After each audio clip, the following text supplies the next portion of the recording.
I suppose it's keynote day. Let's talk. Hello guys, how are you? David Franco here from davidfranco.com with my extremely large-sized iPad Pro, 12.9 inches. I rarely hold this thing. It's usually on my smart keyboard, but I figured I'd try something different. So anyway, Tim Cook and the rest of the Apple crew just wrapped up the September 7th Apple keynote. Okay, so as usual, they came out with a bunch of new announcements, some good, some eh. So let's talk about them. What do I think? Well, first of all, let's start out with something I think none of us expected. Miyamoto, the Miyamoto from Nintendo, basically the father of Super Mario. He was on stage at an Apple keynote. What is happening in this world? Apple and Nintendo at the same keynote? If that's not a sign of things to come for Nintendo, then I don't know what is. Okay, so what the hell am I talking about? Well, long story short, Super Mario Run, a brand new game, iPhone exclusive, is coming to iOS. This is huge news for both Apple and Nintendo. And I guess consumers like you and myself, because I'm a long-time Nintendo fan. I love Super Mario. I love Nintendo in general, hence my Animal Crossing poster, and Mario's actually right there. So this is just great news. I cannot wait to play. All right, so we don't know the exact price yet, but Miyamoto made this very clear in saying Super Mario Run will have a one-fee price, or whatever you want to call it. It will not have in-app purchases, and that is smart. I will gladly pay between $5 and $10 for this brand new game. So Nintendo, well done. Anyway, I didn't expect to talk about that much. We also got some iWork updates, including real-time collaboration, which is cool. Doesn't really affect me, but hey, it's cool. Apple Watch 2, as of today, is the #2 watch brand in 2015. Not smartwatch brand, but watch brand in general. I believe Rolex is #1. Don't quote me on that. But the fact that the Apple Watch is the #2 watch brand, well, was in 2015, I think that's a big deal, and it tells you a lot about the future of Apple and how serious they are about the smartwatch market. Oh, and finally, Pokemon Go is coming to the Apple Watch. Not a big deal, right? Wrong. That's a huge deal. I love Pokemon Go. I still play it all the time. So the fact that I can now get notifications of Pokestops and Pokemon sightings and all that stuff on my Apple Watch, that's a big deal. This alone might be reason enough to not buy the Pokemon Plus band, or whatever it's called, that's coming out later this month. And I've been excited about that for a while, but I wasn't really excited about the idea of wearing two different bands. I'd rather just wear my Apple Watch and have it pretty much do the same thing. I mean, why not? So I think that was pretty cool, especially for serious Pokemon Go fans like myself. I love Pokemon Go. It gets me outside, gets me hanging out with friends, and overall, it's just a fun time. Okay, let's talk about hardware updates. Apple Watch Series 2. First of all, let me get this out of the way. I was disappointed. I mean, I'm excited about Apple Watch Series 2, but I'm disappointed for one reason alone. The design, I mean, sure, it was completely re-engineered, but the outside design is pretty much identical to Apple Watch Series 1, which is this one, by the way. They're calling it Series 1 now. So now we have Series 1 and Series 2. Now, is this a bad thing? Not really. Siri, never mind. After all I've done for you. Whoa! Bitch, I know, Mally. She's got attitude. Anyway, it's not that I'm unhappy with the current Apple Watch design. I actually like it very much, especially considering I just got a new band. Check this out, $20. I'll link it right below. It's just that I wanted something slightly different, just so it looks like a different watch. Now, with that said, Apple did make this very clear in saying that they're excited about coming out with a brand new material design, and that's ceramic white. Now, am I interested in getting ceramic white? I don't know, honestly. This is something I'm gonna have to see in person. But before ceramic white was even a thing, I was already interested in getting the aluminum gold. Currently, I have space gray, which I love, but I'm a gold kind of person. My iPhone's gold, my iPad Pro is gold, my Apple Watch band is gold. I love gold. And let's face it, aluminum gold goes with most band colors, just like space gray does. So, I mean, I think that's pretty exciting. But again, I need to see ceramic white in person before I make any purchasing decisions. So in terms of hardware, what is new? Well, it's water resistant now, up to 50 meters, meaning it's swim proof, which is cool. Redesigned speaker system actually ejects water. It's very interesting. By the way, all this information is on Apple's website. This video is purely like my own personal recap of the things I enjoyed most. It tracks swimming activity and now has a dual core CPU, which is up to 50 times faster than Apple Watch Series 1. That's definitely welcome because I noticed some lag here and there in the apps. The new GPU delivers 2 times performance, same exact deal. The display is 2 times brighter, and it's actually the brightest display on any Apple product ever. I believe it maxes out at 1000 nits, which in theory is bright as hell. Now, honestly, I've never really had an issue with the brightness level of my current Apple Watch, but hey, brighter display, I'm not gonna argue it. Now, this next feature pretty much sold me because at first I was like, well, I don't know if I need this, but then I kept listening. The new Apple Watch Series 2, has a built-in GPS. In other words, the Series 2 will not require your iPhone for running activities, walking activities, swimming, biking, all that stuff. Basically, your Apple Watch is no longer completely tethered to your phone when trying to do fitness. And guys, honestly, I think this is a big deal. This is a major selling point for many consumers out there. I mean, even a geek like myself, I love sitting inside behind my computer, playing video games, watching Netflix, getting work done or whatever. But now and then I love getting outside, and I've had those occasions where I wanna go biking, but my iPhone's battery is already low because I'm using it for listening to music. But no longer is that the case. My Apple Watch can be completely independent when it comes to fitness, and I think that's pretty awesome. But like I said, it does have the same design, which is okay, that's fine. Available in white ceramic, I covered that. We do have the Apple Watch Nike Plus Edition, which looks really nice. I'm not a huge fitness person, so that's not a big deal to me, but the band with the holes in it, that looks pretty nice. And the Apple Watch Series 2 starts at $369, same exact sizes, I believe, 38mm and 42mm. But this is very interesting. The Apple Watch Series 1 now has the dual core CPU, and that starts at $269, which I think isn't bad at all. You can pre-order the Apple Watch Series 2 on September 9th, and it releases on September 16th. Okay, so when exactly will I be buying the Apple Watch Series 2?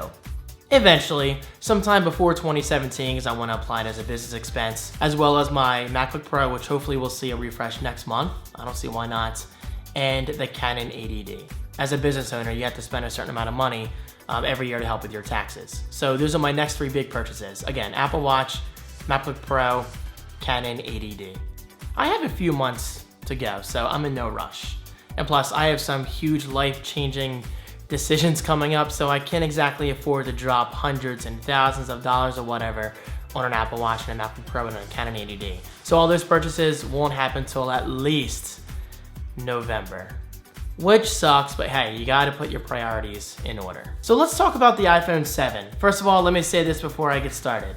I am not buying the iPhone 7. I'm on the S line, so I'll be holding out for the iPhone 7S next year, or maybe that rumored 10th anniversary iPhone, which could be quite awesome. And plus, I'm very happy with my iPhone 6S. I love this phone. Really, I do.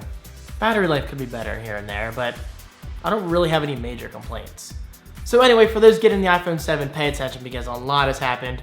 We now have the option of glossy black, matte black, that excites me, silver, gold, and rose gold. Boom, lots of choices. The home button is now just like the Force Touch trackpad on my MacBook Pro and Force Touch on the Apple Watch. Oh, and yes, 3D Touch on the iPhone 6S, which I love, by the way. I can't imagine my phone without 3D Touch. I use it that often. So anyway, that same exact technology is now implemented into the home button of the iPhone 7 and the iPhone 7 Plus, which I think is cool. I mean, I love Force Touch, I love 3D Touch, so I see no reason why this will not work well on the iPhone 7 and the iPhone 7 Plus.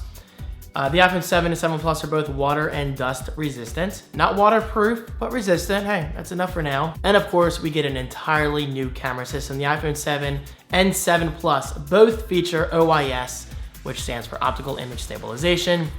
Awesome. This is always like a plus kind of thing, but now it's available on both the 7 and 7 Plus. It lets in 50% more light. The rear camera is 12 megapixels, FaceTime HD camera, you know, the front-facing camera, 7 megapixels, all new True Tone flash, now uses 4 LEDs, and all this is done within 25 milliseconds. In other words, this is a pretty kick-ass camera that performs incredibly fast. So if you're serious about taking good pictures like I am, you will definitely want to look into the iPhone 7 and especially the 7 Plus because, as rumored, the iPhone 7 Plus does indeed feature dual cameras. And you get depth of field with some kind of software tricks and all that stuff.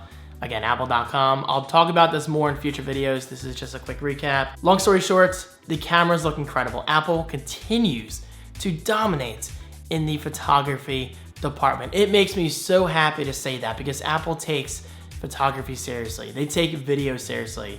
And obviously that's a big deal to me. I mean, I love shooting video. I love taking pictures.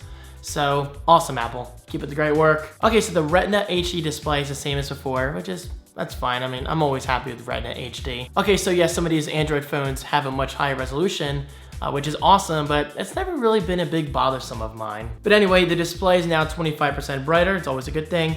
The iPhone 7 and 7 Plus both feature stereo speakers, which gives you 2 times the volume, as expected. 2 speakers, 2 times performance. Makes sense, right? Oh, and by the way, do not take that lightly. More speakers is always a good thing. The fact that my iPad Pro has 4 speakers, one there, one there, one there, and one there, it's a game changer in my book. That sounds dramatic, but it's the truth. I mean, once you go with multiple speakers on a device, it's really hard to go back to 1 speaker. And now let's talk about the elephant in the room. Why do we use that phrase? People rarely have an elephant in a room. I mean, why is there an elephant even in your house? Seriously though, the iPhone 7 and 7 Plus, as rumored, both do not feature a 3.5mm headphone jack. Thank you, Apple. Thank you. And it's interesting, it took a few minutes to say why this is a big deal and why they're so confident in moving forward. It comes down to one word: courage. I mean, yes, this is a bold freaking move to take away technology that so many of us have been using for years, over 100 years actually. This is a bold, bold, bold move that is sure to piss off so many people, but you know what? It was gonna have to happen eventually because it takes up more space than you think it does. Don't picture just the hole. Picture the connector of your headphones or whatever going into the phone and you're taking up literally like this much space. And that takes up space that could be used by other components that could in return make for a better phone, such as the Taptic engine for Force Touch on your home button. Always keep that in mind. And plus, you can't forget, looking back on this moment 3 years from now, we might laugh and say, remember when we used to plug in our headphones to that ugly 3.5mm jack? Those were the days. Not really. It's not a big deal to me because, well, now you can just use lightning powered headphones. And plus, I believe Apple will be including a lightning to 3.5mm adapter in the box. That alone is a big, big, big deal for the people out there who will say, I'm not getting an iPhone 7 because I can't use my headphones. False, you can. Sure, it's gonna take up your lightning jack, but I promise you, over time, you'll get over it. The only time I use my headphones jack is in my car. And yes, that's just about every day of my life when I go to Wawa, I go to Shopper, I go wherever. But what's the big deal? I mean, I'm gonna keep the adapter in my car. When I need it, boom, plug in, listen to my music, unplug, come back in my house, and I'll never use it unless I'm in my car. Now, do I use headphones while mowing the grass and doing whatever and while editing? Yes, sometimes, but I use wireless headphones. It's 2016, guys. Eventually, you're gonna have to make a change. That's how life is, and I give Apple props. If there's any company that can get away with making such a bold move, it's Apple. Mark my words, people will get over it. They will. So anyway, AirPods powered via Lightning are included in the box. Boom. Whether that's better than 3.5mm in terms of audio quality, I don't know. You can do your research though. Now, this is very interesting. Apple introduced something called AirPods. And by the way, say that very carefully. Not earpods, but AirPods. It's exactly what it sounds like. It's a wireless version of the EarPods. But it's not just that. There's a lot of technology built into these AirPods. So just go to apple.com. Is that Maui in the background? Somewhere around there. And have a look around. Because I'm not gonna go into details right now. I don't really know that much. I just know they're highly advanced for headphones. And it uses a first ever for Apple, the W1 CPU, a wireless CPU built specifically for wireless gadgets such as the AirPods. Now, apparently they cost $159. That's a bit crazy. Will I be buying these? Hell to the no. I don't need them. I'm very happy with my Kinivo URBN headphones. I'll link them right below if you're interested. You can get them for like maybe $50, $40. But still, I mean, for those who do want the AirPods, enjoy them. I mean, why not? Try something new. And I gotta say, they look damn awesome. They look stylish as hell. Now, will you lose these? I don't know. Maybe we'll have to add like a Find My AirPods app onto the next iPhone. Who knows? But cool technology regardless. Now going into more specs, the iPhone 7 and 7 Plus both feature the A10 Fusion CPU. It's a 64-bit quad-core processor, and the GPU is 50% faster than the A9. Who in their right mind is gonna argue a faster phone? So, boom, there you go, enjoy it. Oh, and of course, let's talk about battery life real quick. The iPhone 7 and 7 Plus both feature impressive battery life, and I apologize for looking down so much. The keynote just ended a few minutes ago. It's the longest in an iPhone ever, and you get 2 more hours than you do on the iPhone 6S. Right? It's pretty cool. And finally, last but not least, the iPhone 7 and 7 Plus are available in new storage capacities of 32 gigabytes. Rest in peace, 16. No one's gonna miss you. 32 gigabytes, 128 gigabytes, and 256 gigabytes. It's a lot of storage. It's a lot of storage. Now you can pre-order the 7 and 7 Plus on September 9th, and they're both releasing on September 16th. So there you go, a fairly quick recap of the Apple Watch Series 2 and the iPhone 7 and 7 Plus. Overall, I gotta say it was solid. Solid AF. I need water. Now, honestly, the more exciting keynote for me is hopefully in October. I say hopefully because we can't go by rumors, but I'm going to assume we'll be seeing a pro-focused event in October. Perhaps an updated 12.9-inch iPad Pro. I kind of doubt it, but you never know. But there is one thing I really want. A brand new MacBook Pro with that rumored OLED bar. Oh, baby, that OLED bar. I need you in my life. So guys, there you go. What are your thoughts on the Apple event today? Are you excited for the iPhone 7? I mean, I gotta say, it's some freaking awesome looking technology, especially with the cameras. The cameras just look downright incredible. But like I said, I will be holding off for the iPhone 7S. So there you go. What are your thoughts? Oh, and don't forget, I will be getting the Apple Watch Series 2. Just not right away. I have some big changes coming up in my life, of which you'll know details about in the very near future. I promise. So guys, let me know what you think about the keynotes right below. As always, please keep it civil.